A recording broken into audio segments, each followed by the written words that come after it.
कुरुक्षेत्र की धरती पर दोनों सेनाएं आमने सामने खड़ी हैं। ये केवल दो परिवारों का संघर्ष नहीं, बल्कि धर्म और अधर्म के बीच टकराव है। युगों के परिवर्तन से पहले का वो क्षण, जहां मानव का विवेक, भावनाएं और कर्तव्य तीनों की अंतिम परीक्षा होने जा रही है। वीर योद्धाओं की गर्जनाएं, घोड़ों और हाथियों की टापें, रणघोष के शंख और नगाड़े, पूरा वातावरण युद्ध की तीव्रता से भरा है। इसी बीच अर्जुन, जो अब तक अदम्य साहस और अद्वितीय पराक्रम का प्रतीक रहा है, अपने रथ को सेनाओं के मध्य ले जाने का निवेदन करता है। वह देखना चाहता है कि उसे किससे युद्ध करना है, लेकिन जानने की यह इच्छा उसे एक ऐसी सच्चाई के सामने ला देती है जो उसके मन की जड़ें हिला देती है। जब वह दोनों सेनाओं को देखता है तो सामने केवल शत्रु नहीं दिखते, बल्कि उसके अपने ही लोग, रिश्तेदार, गुरु, भाई, मामा, पुत्र, मित्र सब दिखते हैं। यही लोग जिन्होंने कभी उसे स्नेह दिया, सिखाया, साथ निभाया, आज युद्ध भूमि में खड़े हैं, एक दूसरे के प्राण लेने के लिए। अर्जुन का हृदय करुणा से भर उठता है।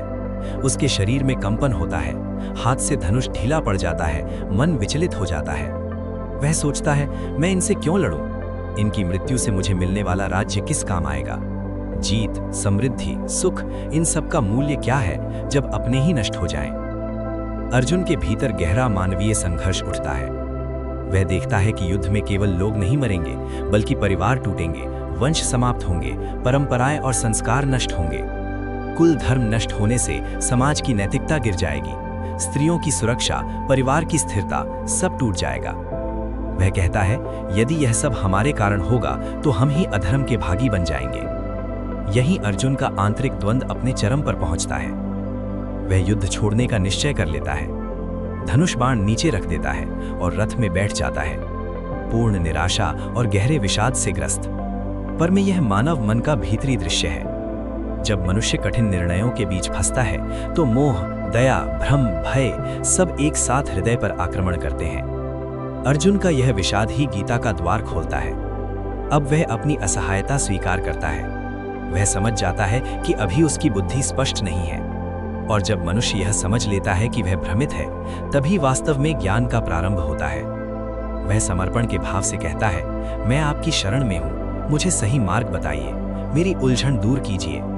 यही वह क्षण है जो गीता के दिव्य उपदेश की शुरुआत बनता है। कृष्ण बड़े शांत और स्थिर स्वर में अर्जुन की पीड़ा का उत्तर देना शुरू करते हैं। सबसे पहले वे बताते हैं कि अर्जुन का शोक शरीर और आत्मा को एक मान लेने से उत्पन्न हुआ है। कृष्ण समझाते हैं, यह शरीर नाशवान है, पर आत्मा कभी नहीं मरती। आत्मा का न जन्म होता है न मृत्यु। वह शाश्वत है, सनातन है, अविनाशी है। जिसे तुम मारना या मरना समझ रहे हो, वह केवल शरीर का परिवर्तन है। आत्मा तो हर परिवर्तन से परे है। वे कहते हैं, जैसे पुराने कपड़े छोड़कर मनुष्य नए कपड़े पहनता है, वैसे ही आत्मा पुराने शरीर को छोड़कर नए शरीर में प्रवेश करती है। यह प्रकृति का सनातन नियम है। अर्जुन का शोक यहीं से अनावश्यक सिद्ध होता है, क्योंकि आत्मा के स्तर पर न कोई मारने वाला है न कोई मरने वाला। फिर कृष्ण ध्यान को एक और दिशा में ले जाते हैं, कर्तव्य और धर्म की दिशा में। वे बताते हैं, अपने धर्म से विमुख होना किसी भी मनुष्य के लिए उचित नहीं। क्षत्रिय का धर्म है अन्याय के सामने खड़े होना, धर्म की रक्षा करना। यदि तुम मोहवश युद्ध से पीछे हटोगे तो यह न केवल कर्तव्य का त्याग होगा, बल्कि अनादर, अपमान और अपराध भी होगा। अपयश मृत्यु से भी अधिक पीड़ादायक है। इस प्रकार कृष्ण धीरे धीरे अर्जुन के भीतर जागृति का संचार करते हैं। उसके बाद कृष्ण जीवन और कर्म के सबसे महत्वपूर्ण सिद्धांत की ओर बढ़ते हैं, निष्काम कर्म का नियम। वे कहते हैं, तुम्हारा अधिकार केवल कर्म करने में है, फल में नहीं। फल की इच्छा से किया गया कर्म बंधन का कारण है, और केवल कर्तव्य की भावना से किया गया कार्य मोक्ष का कारण बनता है। यही गीता का हृदय है। कर्म करो पर फल की चिंता छोड़कर, कर्तव्य करो पर अहंकार त्याग कर, कार्य करो लेकिन उसकी सफलता या असफलता से अपनी शांति न तोड़ो। इसके बाद कृष्ण बताते हैं कि स्थिर बुद्धि वाला व्यक्ति कैसा होता है, जो सुख दुख, हानि लाभ, जीत हार में सम रहता है। वह आसक्त नहीं होता, क्रोधित नहीं होता, इच्छाओं से विचलित नहीं होता।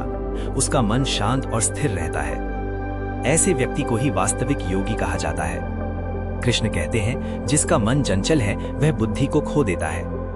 और जिसकी बुद्धि खो जाती है वह जीवन की राह से भटक जाता है। लेकिन जो मन को नियंत्रित कर लेता है वह भीतर शांति अनुभव करता है और उसी शांति में ज्ञान विकसित होता है।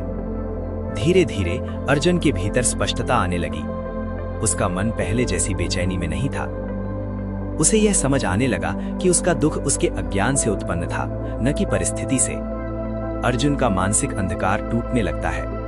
अब वह युद्ध से भागने वाला अर्जुन नहीं, बल्कि सत्य को जानने के लिए तत्पर अर्जुन बन चुका है। अगले वीडियो में इस ज्ञान यात्रा को और आगे बढ़ाएंगे। पुनः मिलते हैं। शुभम। अगर आपको ये वीडियो पसंद आया हो तो प्लीज लाइक, कमेंट और शेयर करें और नए वीडियो की सूचना पाने के लिए सब्सक्राइब करें और बेल आइकॉन दबाना ना भूलें। धन्यवाद।